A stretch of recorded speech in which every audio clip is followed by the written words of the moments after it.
All right, it is that time once again. We are back. College football, we were just talking about it.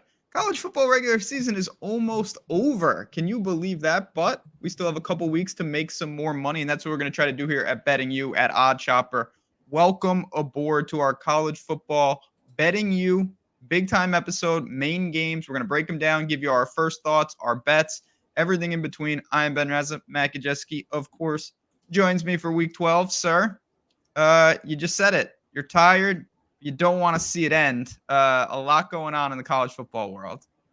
Yeah, a lot going on in the sports world. Toughest Yes. time of the year for me with the overlap between hoops and football. But it's also a fun time, so I'm very much enjoying it and can't believe rivalry week is next weekend already. Of course, I mean, we're going to do everything for bowl season, I imagine. Last year, we talked every single game, which You might is my have to. favorite thing to do. Yeah, we got to do our bowl mega show, right? Oh, yeah. We're doing it. As long as the people want it, you let us know in the comments. Do you want to see a bowl mega show where we spend like 30 minutes on the Cheez-It Bowl and then like rapid fire every other bowl? That's really the format that we're going for. But yeah, we're going to get into it. Before we get into these picks for week 12, I do want to ask you a couple things first. How your week went, and also, Old Miss, Penn State, a couple of teams probably on the fringe are now stone dead for the playoff. Yeah, definitely. I guess to recap my week quickly, you've said this a couple times where your most important spots get you. And Yep. generally speaking, I'm pretty strict with my 1 unit per game. If I like a game, that's what I plan it. But I went against that this week and took a couple spots. Basically, everything that I played multiple units on lost. So it ended up being 18 and 21 for the official record. A couple of those spots included Georgia Southern. They did not cover. Cincinnati Houston, the over, that did not come in. And then we had Fresno State. That one, Micah Keene got hurt immediately in the game. Washington, and that was a tough spot. Like a really weird game. They only gave up 76 yards in the second half. And obviously, I'm sure you saw the pick six that wasn't meant to be on the field, which cost them the cover in the game. Just egregious behavior. But yeah, there were a couple spots like that. How was your week? It was all right. I had a nice run in the middle. Cal held on after being up 18. That was kind of ridiculous. UCF biblical beatdown of Oklahoma State. That not only was fantastic, you shorted Ollie Gordon in the prop world. That laughed to the window. Just easy money there. I keep losing by Nebraska by the hook. Once again, that team drives me insane. Another like 4 or 5 turnovers for them.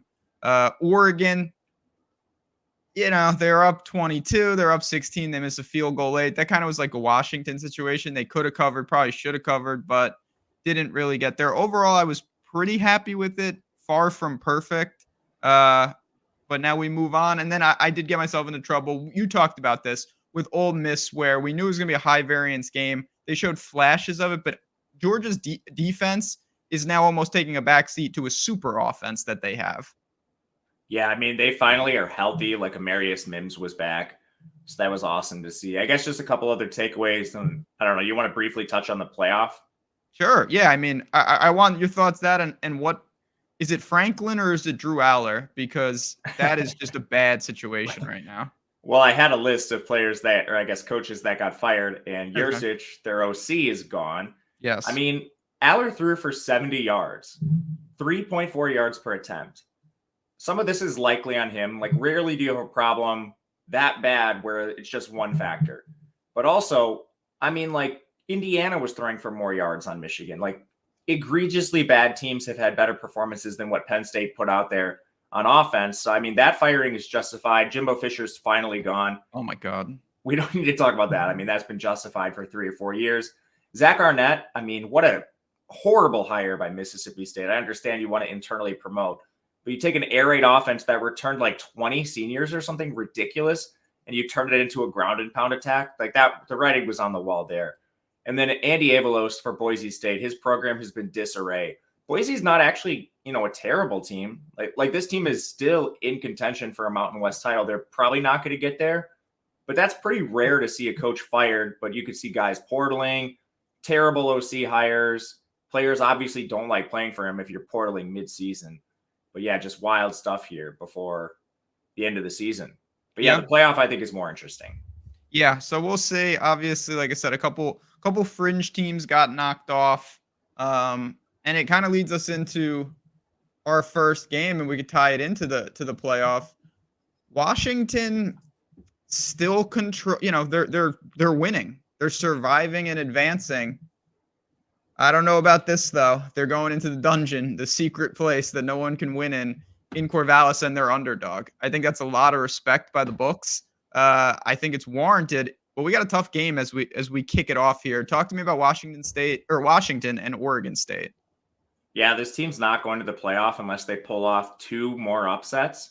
They're underdogs here, and you can look ahead lines to the Pac-12 title. That conference is pretty settled at this point. We can talk about the other ones if you want, but there's not really any other teams that are alive to make it to the title game outside of Washington and Oregon. So that's going to be a rematch we likely see. Oregon's favored in that game. So yeah, I mean, it's pretty tough for Washington considering they're still undefeated and getting no love in the betting markets. But I understand why. This team has played competitive games really for the last month, beat Stanford by 9, USC by 10. I think there was a little noise in that game. We talked about it last week. All the smoke and mirrors USC had to pull out to get that score to 42. But then they just played Utah to 7 points, which is a really weird game. They had a horrific first half. And then in the second, I mean, Utah barely had any offense. They were scoreless, 76 total yards in the second half. Man, I'm glad Washington got out of their funk. They still weren't able to cover. And talk about sleepwalking, the kid with the pick 6 that Deshaun Jackson's the ball on the 3-yard line. It was it wasn't even close to being. That was the crazy part about it. It was just like, oh, he's 3 yards short. Yeah, what a moron. Anyway, for this team moving forward, I mean, you should probably talk about this. You're the Oregon State guy. I'm not playing the game. So, I mean, do you have a bet? I'm gonna stick with my team here. I do think anything inside 3 is playable. I was hoping to get it maybe the other way, to be honest, getting a couple points, but I just look at Oregon State when they're at home and they can lean on that run game. They'll do enough. Now, my biggest worry, and you've talked about this several times when we've broken down these games, they've played several teams that I think couldn't exploit Oregon State's secondary. And that's something that we'll see. They don't have a pass rush. They don't really want to rush the passer. But I think they're just kind of too strong. I think it's going to be a grounded out game. And just the way they can run, I think they control. It's not even an upset. I just think they once again, I mean, they've lost like 1 home game in like 3 years. The team is almost unbeatable in there. Yeah, it's hard for me to bet because I almost think it comes down to who wins the opening kickoff. Oregon State's not equipped to play from behind, as we've seen twice now this year. Against teams that throw, so that's another concern. Like Washington State clipped them, and they almost crawled their way back, but they just don't have that kind of offense. They're slow and run heavy, like you mentioned. Arizona got them too. Those are by far the 2 best signal callers they've faced. I like Shedeur Sanders, but obviously that Colorado offense is severely limited. You played Stanford, UCLA, Cal, and one of the first Mendoza starts. Utah, who can't throw, and then your non-con was a joke. So, I mean, I don't know. There's a lot of volatility to me. I understand the home field, and I do like Oregon State if they score first. But if they don't, and Washington gets the opening kickoff and goes right down the field, I think this Oregon State game could be cooked right from the opening kickoff. It's definitely a reasonable line, and Oregon State, as good as they've been, they still haven't played. They got their Civil War next with Oregon. Like, they have not played the top end of this conference just yet. So we're going to learn a lot about them. We're going to learn a lot about Washington. But yeah, I'm going to stick with my guys. Oregon State, first bet on the board for me. All right, let's get into it. Now we go to Georgia and Tennessee. Obviously a completely different conference with Georgia. Just like I said, they're finding it. They got to go on the road here. Did they even get tested? Can anyone touch them in the East at this point? Were you surprised by this line when you first saw it? A little bit. Yeah, I bet it immediately. It was 10 flat. Yeah, and it's held. There's still some 10 flats out there.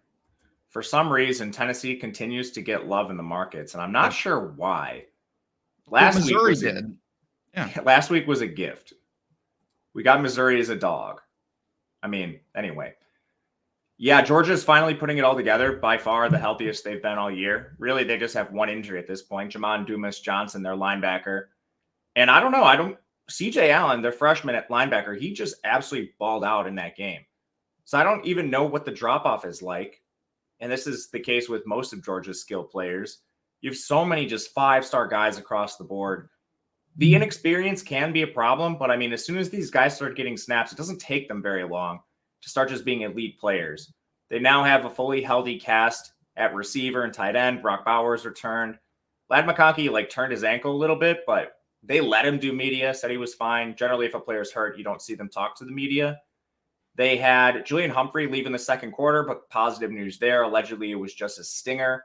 So, I mean, this team is almost at complete full health, which is as scary as they've been all season long, because I don't think they've been fully healthy in a single game until now. Bowers, another week removed from his tightrope ankle surgery, should help this offense even more. Amarius Mims being back helps the pass protection. Carson Beck is already awesome. 72% completion, 9.4 yards per attempt. I mean, the guy runs a little bit. The O-line is only allowing a pressure on 11% of his dropbacks. There's really nothing to dislike other than I guess they're not at home. But on the other side, Tennessee is a team I've been selling all year, and I think you've been with me. They just lost Dante Thornton. I mean, Squirrel White got hurt in their game. They already don't have Brew McCoy. Who's going to play receiver for this team? I don't even think it matters. They're going to get cooked by the Georgia secondary regardless. The defense is incredibly hurt. There have been a couple players we've mentioned week in, week out. Kamal Hayden at corner, Keenan Peely at linebacker, Christian Charles at safety. They lost a couple other guys. Roman Harrison on the edge missed. Arian Carter, their freshman linebacker, is now out for the year. He'd been playing a ton in relief of some players that had already been injured. I mean, Tennessee's defense is so injured. They don't have any receivers. Joe Milton already isn't a quarterback I'm truly fond of. He runs a little bit, but 65% completion, 7.8 yards per attempt, just about as many big-time throws as turnover-worthy plays, so he's erratic. And then the O-line's not good either. They're 90th in both pass blocking and run blocking. I think this spread should be 14 to 17, somewhere in that range. So, I mean, I love Georgia. I think the only thing working against them is the home field, which I don't even know if home field matters when you got a team this good. Yeah, I mean, they go on the road to hostile environments all the time. And Tennessee's one. You don't want to go into Neyland. It's 100,000 bearing down on you. They're too good, too much talent. Tennessee is not Tennessee of, just a year or two ago. We've been shorting them. I'm going to continue to short them. You can shop it, and there are some 10s out there. It's moving to 10.5, and you're going to see more and more of that. But I'm with you. Anything inside 14, this will be on my card. Give me the dogs. All right. Now, I'm very interested to hear your thoughts on this, because another team that I've tried to short a little bit is Clemson. I'm going to tell you, when they're at home, it doesn't really help. I have not had a lot of success here, but I kind of want to continue to short them. What are you doing with this spot? North Carolina, who's a wild, wild team, comes in. It's about a touchdown. There's 1-7 out there, a bunch of 6.5s. Are you laying the points, taking the points, or doing something else? I took the +7 with North Carolina, and if you can't find this right now, I think it might come back. This seems to have met pretty stiff resistance at 6.5 already. And I mean, key number at 7, so it makes some sense. But man, did you watch that North Carolina Duke game? I saw the end, just where it got, into the overtimes and just the craziness. Yeah, I mean, you look at that box score and you might think, oh, wow, North Carolina, they had a really bad performance against Duke. How did they get into an overtime game? Well, this team basically went to the red zone every single opportunity they had. The team kicked 6 field goals in the game. 6 field goals. Yeah, that's absurd. Unbelievable inefficiency in the red zone, which, I mean, that'll happen from time to time. We know over a large sample that Drake May just is not an inefficient quarterback. This team with Amari and Hampton's not an inefficient rushing attack either. They're going to put up points more times than not when they have those. It's just for whatever reason, they had this one game where all their inefficiency occurred on simultaneous drives. So now Drake May, 66% completion, 9 yards per attempt. I mean, he's the best quarterback in the country. He should be the number 1 pick. 31 big-time throws, 7 turnover-worthy plays. He runs well. The O-line here has been awesome, keeping him upright, 37th in pass blocking. The defense has a weakness, and it's against the run, which has me concerned against Clemson. 81st against the run. They're good in coverage. That doesn't really matter against Clemson, who can't throw the ball.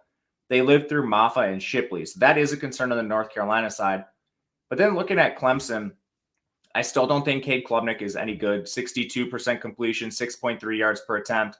Double the amount of turnover-worthy plays compared to big-time throws. He's not running under 100 total yards. The O-line's allowing a 25% pressure rate that's 74th in the country. Something North Carolina's defense does well is pass rush. They're top 20 in that metric. So Klubnik should be under pressure again. And then if I want to attack the Clemson defense, I think you do it over the top. They're still down a couple guys in their secondary. We'll have to see if they return. That would be Jaden Lucas, Sheridan Jones, and Jalen Phillips. But situationally, this defense has given up production to opposing passers, which is the ACC is pretty bad this year. So looking at like the quarterbacks they faced, they held Riley Leonard in check. He mostly did his damage on the ground. Jordan Travis definitely got him. But then they faced Garrett Schrader, Mitch Griffiths, Emory Williams, MJ Morris, and Haynes King. Like, that's not the best group of quarterbacks. Drake May is by far the best signal caller they will have faced this year. So I do think North Carolina can score. And then just some of the recent noise in their box scores, I think it's leading me just to a buy low spot on them. Tough spot, but I think the 7's really important. I would not take a 6.5. Okay, yeah, and again, you mentioned the resistance. It's out there. There's 7s out there. 58-point total feels about right to you? I was debating it over just because North Carolina, not good at run defense, and Clemson, they're good everywhere on defense, but I think their weakness is through the air. So I think there's paths to an overhitting, but it wasn't a great number. Yeah, I kind of feel the same way. It's not on my card right now. Maybe it updates. Maybe it doesn't. All right, we're just a couple games in. We got plenty more. I do want to say right off the bat, though. I know we got the loyal ride or dies with us. But if you're new to betting, we get a lot of new people every day. I just want to say welcome. Welcome to Odd Chopper. If you want to support us, hit the like button, subscribe to the channel, review, drop a comment, share the show, all that good stuff really, really helps us. And if you are in the market for some more money to your bankroll, I'm gonna name 6 states.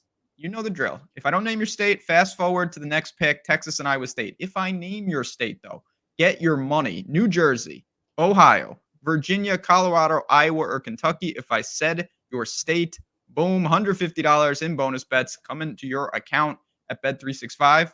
If you sign up, link is below. You sign up. Take $5. You only have to deposit 10. Bet 5. Win or lose. Win or lose 150 in bonus bets.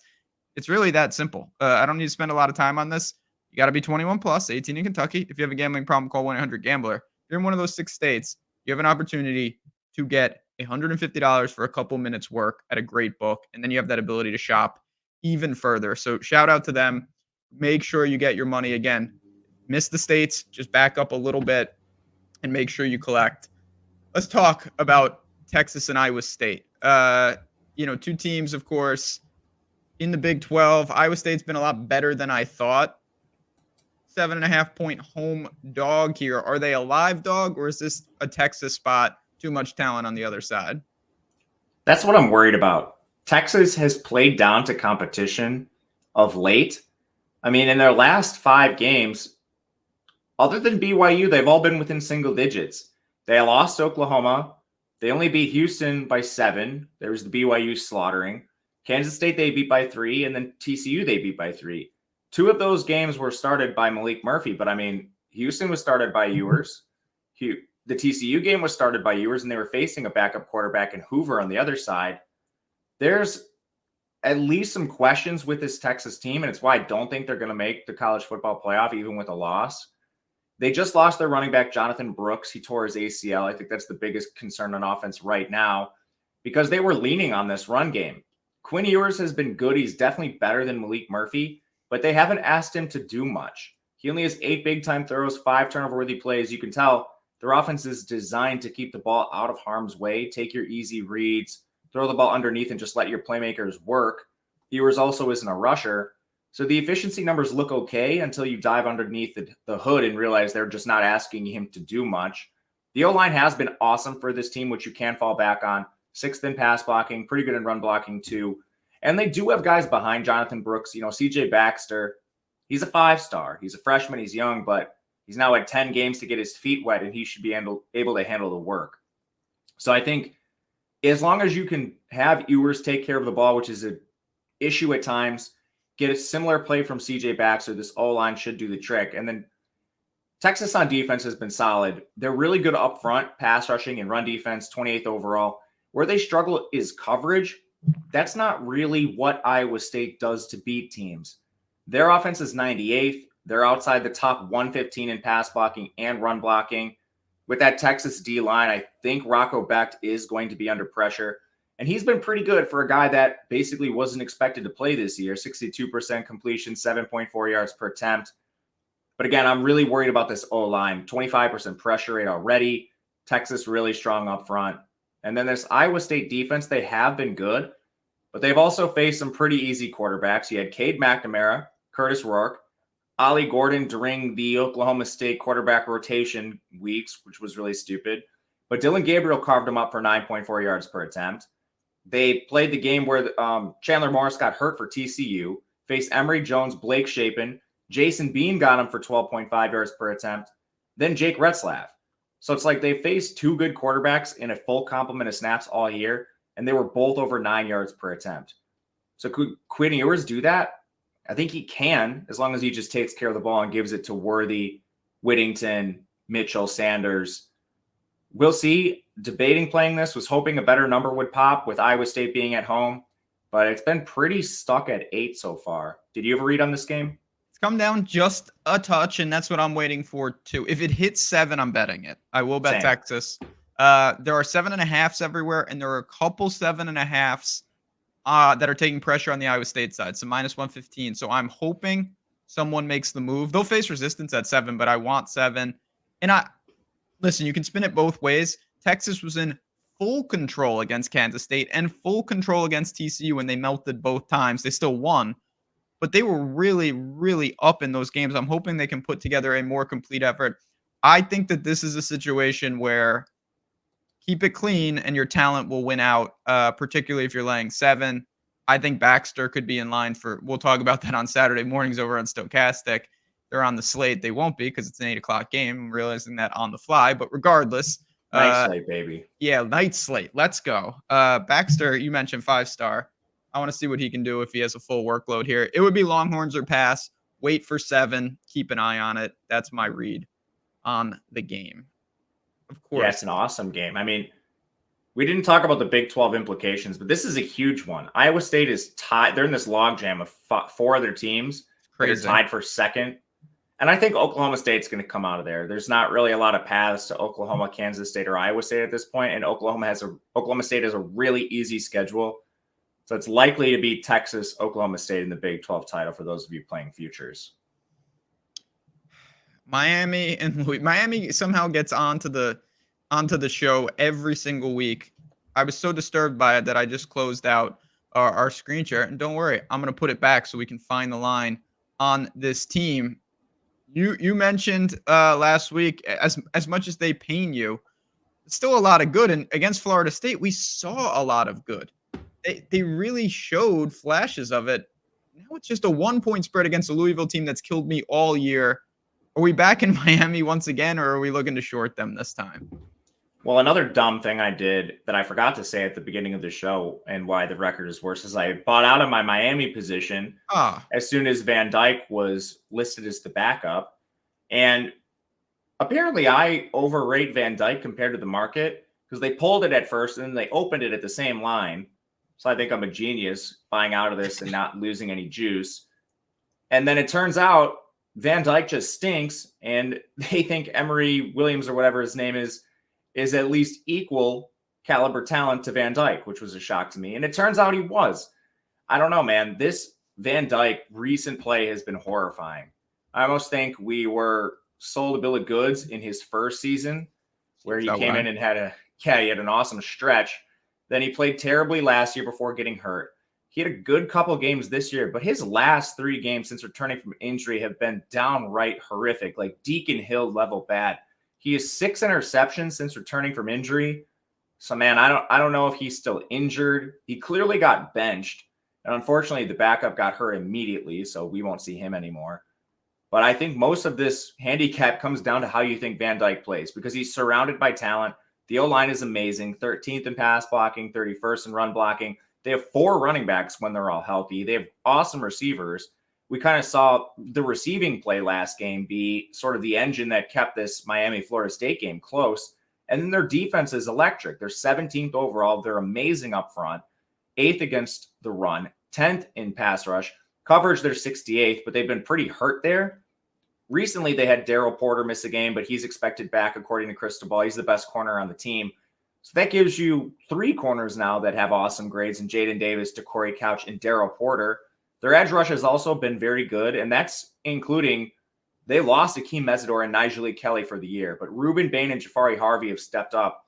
Very deep Miami team with the main question just really coming at quarterback. But on the other side, Louisville has played the easiest schedule in the ACC all year. This is their last tough game. And I mean, this team has been in really close games against teams that have no business being in close games with them. Beat Virginia by 7 last game. Luckily, they played Duke when Riley Leonard got hurt. This team lost to Pitt.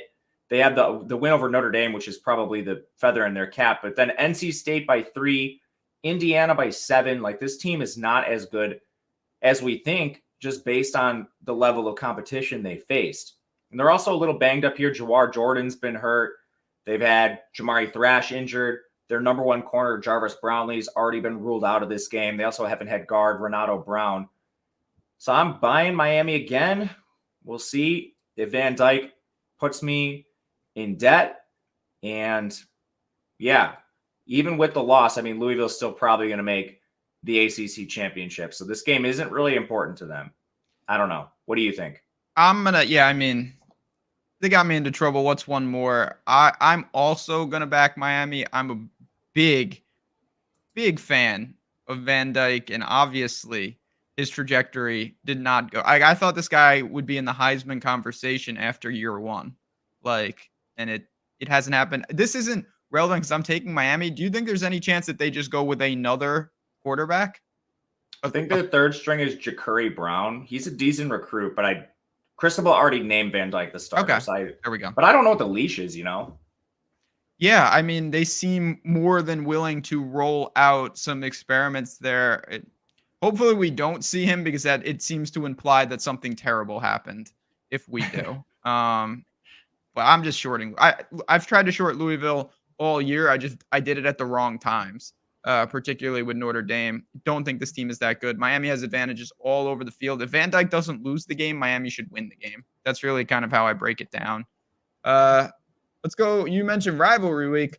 They get a couple of teams get a head start, and this is one of them. Kansas State and Kansas. Obviously, normally basketball, big time game here.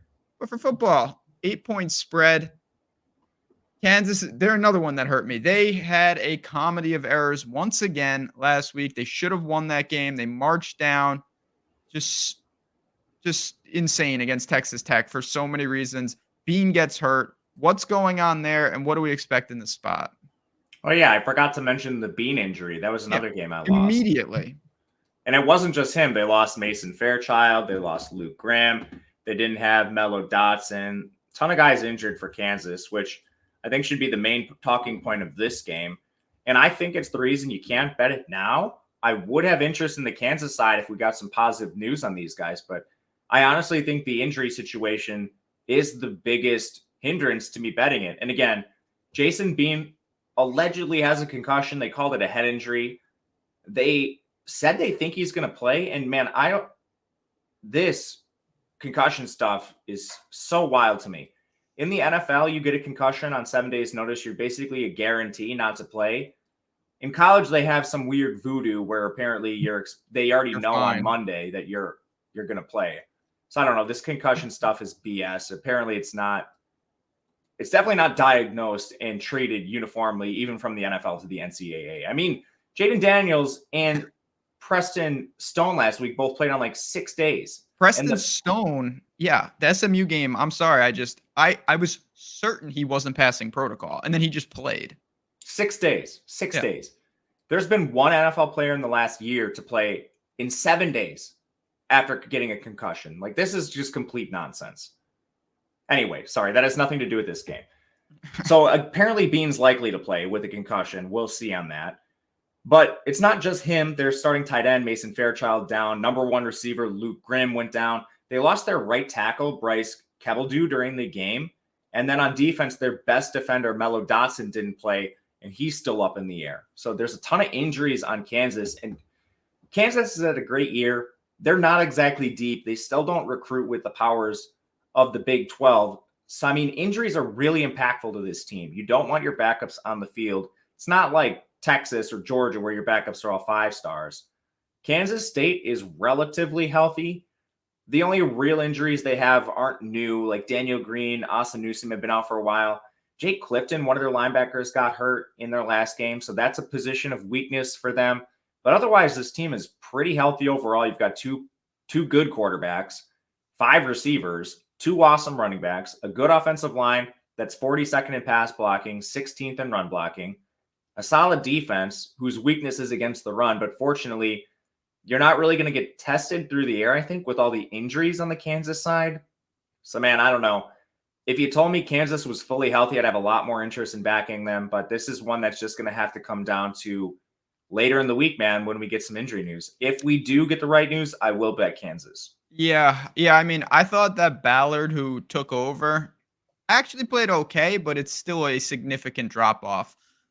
If Bean can't go, I'll tell you, the books don't agree at all. I can find Kansas plus 9.5, and I can find Kansas State minus 7.5. So there are some discrepancies out there already, probably because of all the news in flux. Honestly, I'm not sure either are actionable at this point. Don't have a lot of interest in here. I do want to just say again, uh, you gotta get those points though if you're looking to bet games like this. All you gotta do, Odd Chopper, just go to the odds and click live odds. This is completely free. This part right here. Just go to NCAA odds. You can quickly look up your book. Make sure you're not taking a bad line. All right. This is spoiler alert. This might be my favorite bet of the whole week in this game. Utah and Arizona. I'm certain that we're going to be on the same side here. It would be kind of crazy if we weren't, because we have the same philosophy about Utah. I can't even find the game. I know that it's like a 1-point spread. I'll pull that up in a second. We're going with our boys, right? Are we not? Oh, yeah. I'm having trouble getting money down on it because of the spread and some limits I have in my state. But I plan on placing a wager on Arizona at some point today, as soon as it's up and live for me. I can't believe Utah covered the spread last week against Washington. They shouldn't have. The pick 6 dropped at the 3-yard line, gave Utah the cover. And I hate talking about bad beats, man, but because generally speaking, this game has a field goal. Like, yeah, even after that, Washington still was going to cover. They happened to miss the field goal. Exactly. I mean, football's a game of variance. There's so-called bad beats in almost every single game. But in this game, like interception, pick 6, that you truly just drop the ball before you reach the end zone, miss a field goal. I mean, just unbelievable stuff. But anyway, in that game, Utah only had 76 yards of offense in the second half. Once all their smoke and mirrors out of their playbook after the first half, just couldn't get anything done against Washington, whose defense isn't particularly good, which is why Arizona, I think, will still have success defending this Utah team, because they don't have necessarily the best defense. They're 105th, but they do have a strength, and it's against the run, where they're 60th. They're 99th in pass rush and coverage. Utah can't throw. So being able to stop the run, I think, is important. The Utah offensive line isn't very good. They're 131st in pass blocking. And on defense, you can beat this Utah team really any way you want.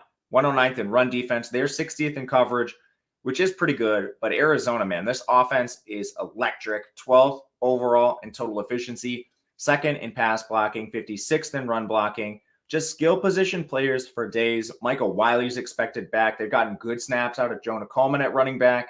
Receivers deep. Ted McMillan and Jacob Cowing are awesome. And even wide receiver 3, Montana Lamonius Craig, has been pretty good. They have good tight end play. They got back their left guard, Raymond Polito. I mean, this is just an awesome Arizona offense. And I sort of view Utah as like a really, really poor man's Oregon State, where if they get down in games, this is not the team that's built to play from behind with their heavy run rate, their walk-on quarterback, and I mean just their lack of receivers. At this point, who are we even trying out there? Cam Rising's been hurt. Brant Keithy's been hurt. They lost Thomas Yasmin. Their center, Jared Kump, is out. Micah Pittman's out for the year. Jaquindon Jackson left their last game after like the first 4 plays. Their running back, he's been playing through an ankle injury all year, and they won't shut him down. They don't have anyone behind him. They lost 2 of their backups already. Lander Barton on defense is out for the year. One of their best edges, Logan Fano's out for the year. Sion Fotu, another linebacker, got hit with a targeting. He's going to miss the first half. I mean, Utah continues to outperform expectation. They should have lost to Florida. This team should have lost to Baylor. This team should have lost to UCLA. All those teams outgained them yards per play. And then they hung with Washington more than they should have last week. I'm going to continue selling Utah, probably go broke, but I think Arizona's the play here. I'm trying to play them at a pick 'em if you can find it. Yeah, Arizona's definitely the play for me. You mentioned a bunch of convincing things there, but one of them is that Utah mirrors Oregon State. One, Arizona already handled Oregon State, the real version of that team. Two, like Oregon State, Utah is a totally different team at home. They will not be at home in this spot. It's just bad. It's a bad spot for them. I think they're one of the more overrated teams in the country. And I've been picking on them all year. Pretty good success, actually. So I'm definitely riding with Arizona here. One of my favorite bets on the board. The true wagon, the sweatshirt-worthy team of the year is Missouri right now. They've been fantastic. Getting a lot of love this week. Double-digit favorite at home against Florida. 59-point total. Talk to me about our Tigers, or is this a spot where there's just too many points being allocated to them? It's a lot of points. It's not one I've played yet. One I do have some interest on the Missouri side, but I also think Florida is kind of a buy low. I don't like Florida on the road. Obviously, they're very bad on the road historically. Very bad. Very, very bad. But this team is pretty solid offensively. Graham Mertz is having an amazing season. And it's funny, Wisconsin has worse passing numbers this year with Graham Mertz out of the picture. It's almost like their OC and coach were the problem and not Graham Mertz, which is wild to say. But 72.5% completion, 8 yards per attempt. Very good big-time throw to turnover-worthy play ratio. Offensive line is doing a reasonable job keeping him upright. This team's not elite on the O-line, but they're not bad. 60th in pass blocking, 53rd in run blocking. And they can definitely throw the ball over you. They have found a pretty good 3 wide receiver set with Pearsall, Khalil, and Eugene Wilson. O-line, I think, can do enough to keep him upright to deliver the ball to those players. Obviously, you have ETN in the backfield. Good 2-back, Montrell Johnson there as well. On defense, they're just average, 61st. They have a weakness in coverage. They're 104th. I think that's a problem against Brady Cook, Luther Burden, Theo Weiss. And Cody Schrader's been awesome for this team. I mean, he's handling almost every single snap. O-line for Missouri is fantastic, 41st in pass blocking, 20th in run blocking. I do have questions with the Missouri defense. So they haven't played, the best offenses in the SEC East. And when they face good offenses, it has been a struggle at times. Kansas State put up 27 on them. Memphis put up 27. I think that game wasn't quite as close as the box score indicates. But then LSU carved them up. Georgia got them pretty badly. And even teams like Kentucky scored 21 points. This team is 75th in total defense, 80th against the run, 70th in coverage. That's efficiency-wise. So I kind of think Florida can move the ball, especially through the air. And Florida coming off, a very tough game against LSU. I don't know. It's kind of in stay-away territory for me just with the points, but we'll see. It's obviously like a Missouri or pass at this point. I'm not fading the wagon, of course, just trying to find a good number. Yeah, and it is bouncing, so keep an eye on that. You've got Missouri minus 12 out there. You also have Missouri minus 10.5 out there.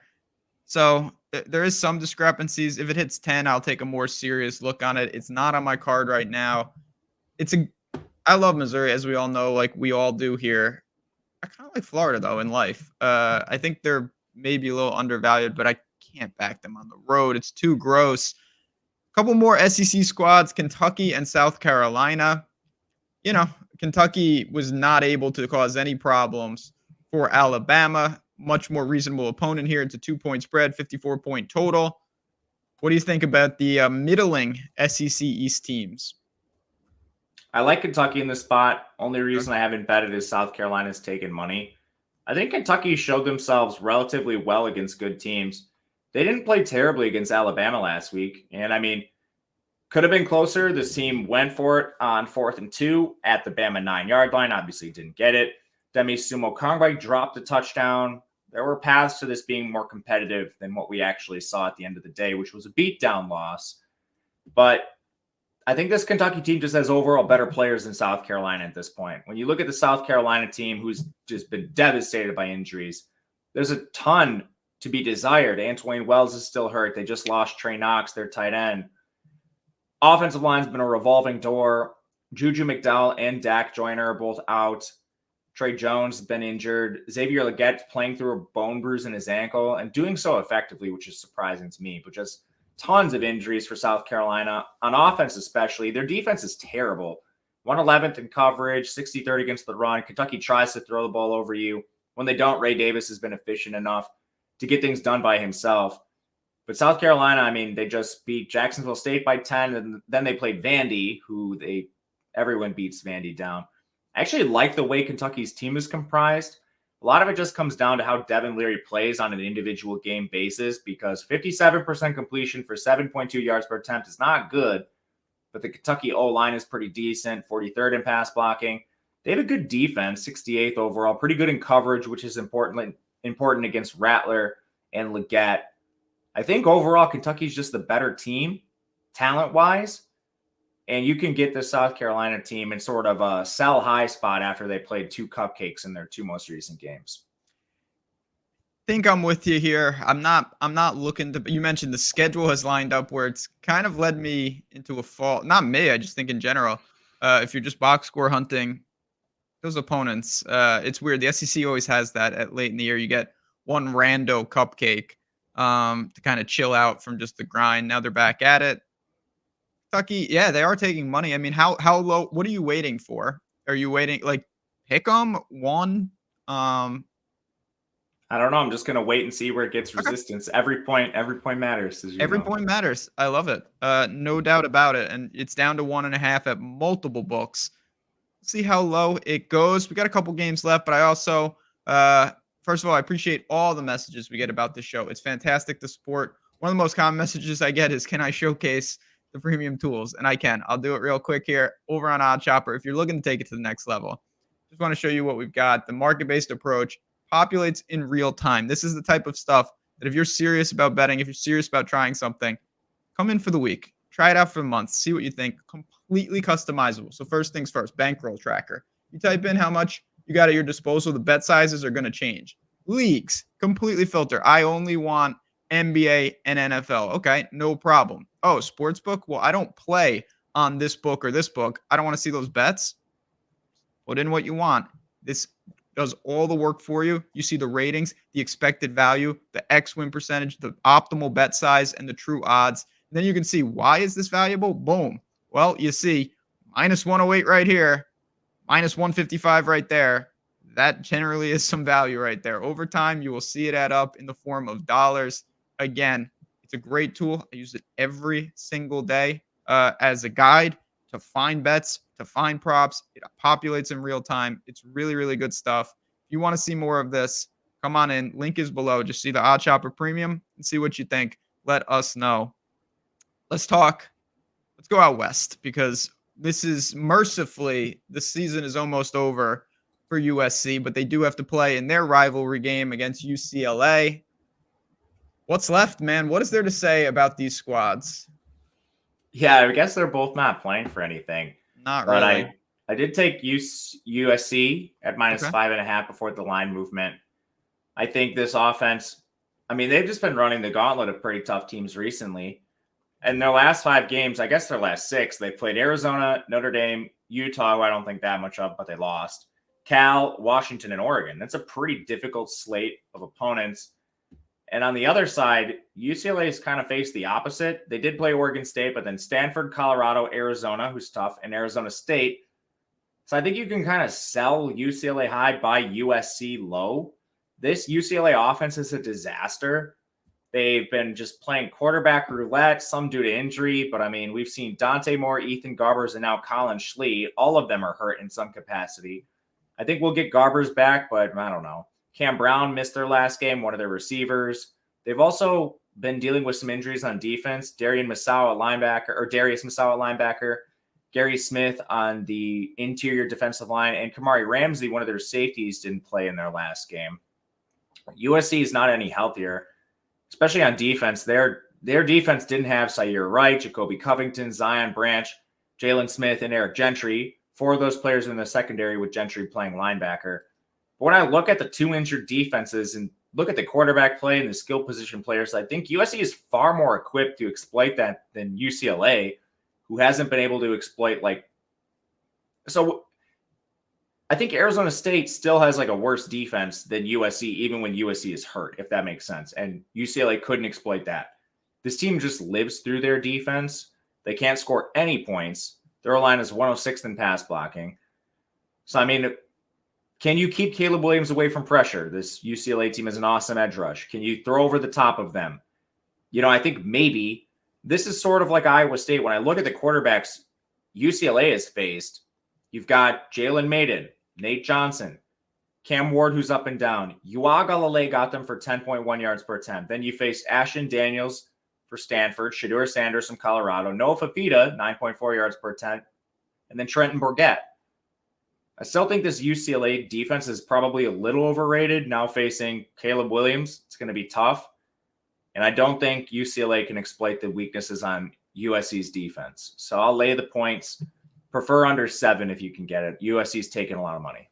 Yeah, there's still 6.5s out there. The books are a little messed up. They have, if you can't see on the screen here, it says USC versus USC. But I'm sure DraftKings will update that. It is 6.5. That is the real line, and that is totally fine. Final game. Then we're going to do some best bets. And as always, it's episode 1 of 2 this week. We're getting egregious. Don't worry. Thursday, we'll be dropping all the secondary games, the deep dive on the egregious Sunbelt teams, Troy, Louisiana Lafayette type matchups. So if there's a game that you want, just tweet us, Matt_Gajewski at JazzRazDFS. Give us a follow as well. It is appreciated. Let's talk about Maryland, and let's talk about Michigan. Most of the Michigan news shifted pretty quickly to James Franklin and that side. But you know what? Michigan did what they needed. They didn't even have to throw the ball legitimately in the second half. It's a 19-point spread. Is there any way that they sleepwalk looking ahead to Ohio State, or is it just too much, too powerful, easy W? Yeah, I mean, maybe it's impossible to quantify those things. I love when people try, they know what they're doing, but they don't. And yeah, I guess so. Look ahead spot on paper. You play Ohio State next week, but you play Maryland this week, and you need to win them both. I don't think any team. We have an excellent data point on Michigan now, so no longer will I fade them. Their defense is awesome. They're also fully healthy, which is rare for a team this time of year. And I mean, that game last week could have been way worse. You mentioned them running 32 times in a row or something. Yeah. They're just straight up playing with their food against James Franklin, embarrassing the hell out of him. And apparently this Jim Harbaugh stuff really set a fire under this Michigan team. I don't know why, because they're the team that cheated. But this also comes down to me fading Maryland routinely. This is not a team I've been backing all season long, and I faded them against worse teams. They just barely beat Nebraska. They got handled by Penn State. They lost to Northwestern, who had their backup quarterback. They lost to Illinois. They got handled by Ohio State. This Maryland team stinks. They have an awful defense. And, I mean, they're 106th against the run. I mean, Michigan could probably run the ball every single play and win this game by 30. Oh, yeah. The Maryland offense is okay. Taulia Tagovailoa is having one of the worst years of his career. 64% completion, 14 big-time throws, 10 turnover-worthy plays. It's not necessarily his fault. He continues to lose NFL receivers, and they don't do anything to replace him. So, I mean, O-line's not good for this Maryland team either. They can't run the ball. I think they get slaughtered if Michigan wants them to. And you get a pretty favorable number, 19 points. I can't believe it's this low. And I think the only thing that works against them, other than, I guess, the non-existent home field in Maryland, is this look-ahead narrative that people think they can evaluate. I love that you people just pick and choose when they think these things matter.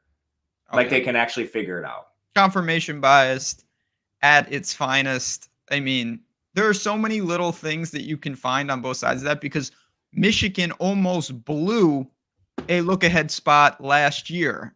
And you could say, well, after that, they're going to be focused. I think that was Illinois. I don't have it in front of me. Remember that game where Yeah, they it was. Illinois should have won. There was a they should pick have play on like the final play of the game that gave Michigan a score to put them ahead. So you could say, "Oh, well, after that, Michigan will be focused," or not. I have no idea. I do think on paper, you know, Michigan's going to want to get in and get out, but that's just screams 38-10 to me. And I'm not even saying these things don't exist. Maybe they do. What I'm saying Oh is yeah, the individuals that use them in their analysis, I don't think they have any way to actually do this. And they're probably wrong more times than not because it's very difficult to quantify and volatile game to game. Like, you don't know what the players are doing in the locker room. What if the Jim Harbaugh suspension galvanizes this team? How do you know? all right.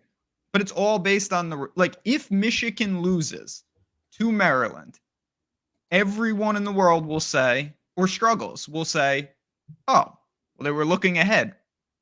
Or it had nothing to do with that. And if they win by 70, it'll be, yeah, they were focused, or it had nothing to do with that. So it's just very difficult. It's very noisy. I do think it's interesting to note at times, but it is impossible to quantify. Regardless, I would take Michigan or pass here. There's no 0% chance that I would bet Maryland in this spot, but we've talked about a lot of bets. And I like to do this recap at the end of this show every time. Our best bets recap. Again, if you're looking to make that money, look in the links below. Make sure there's deals. You want to know what's going on from Bet365 to Odd Shopper to everything we have. We just want that you aware of that. Links in the description. But you've got a couple bucks in your pocket, and someone says, "What is the best bets on the board for Week 12?" What are you telling them? I think the best bet is Georgia, a Okay. team that's getting healthy against a Tennessee team that is not healthy. And I'm really surprised this is even in the low double digits. I took -10 myself. I think this spread should probably be closer to 14 to 17, somewhere in that range. So if you want to sprinkle some alt line stuff, I think that's completely fine. My second one, I'm going to play Miami again. I also took the Ooh. under in this game. I forgot to mention that during the actual discussion. I took under 47. But I think it's the ultimate sell high on Louisville, and we can continue to buy Miami low. No, they have the quarterback injury, but they're pretty fortunate to have Van Dyke, I guess, as the backup now, who's orchestrated competent offenses. And last one is going to be Arizona as a pick 'em against the Utah team I've been fading all year long. Losing money doing so, so time to make it back. But Fafita, this offense should be able to hum, and Utah's not a team capable of playing from behind. Definitely on board. That is my favorite bet. I know it's a tough game. I know it's not one of your favorites. I'm rolling with my squad till the wheels fall off. Oregon State knocks off Washington. Again, it's not an upset because they are favorite. I just love this team in Corvallis. It's an angle that I play basically every time I can get actionable positions. And I can here. I prefer, if I was making one bet, it would be Arizona this week. I love that spot. But I think that the Pac-12 gets a little shake up and adds some more drama. We'll talk about that next week, no doubt about it. But appreciate everybody tuning in. Again, any questions, we're around, we're available. If you like what you see, hit the like button on the way out. Subscribe to this channel. You don't want to miss more betting you, more college football breakdowns from the man himself here. I'll have it for the action games as well. Friends, let's cash a ticket. Let's have a good week 12 for me, for Matt, for everyone here at Odd Chopper. Good luck and joy. Talk to you guys in a couple days.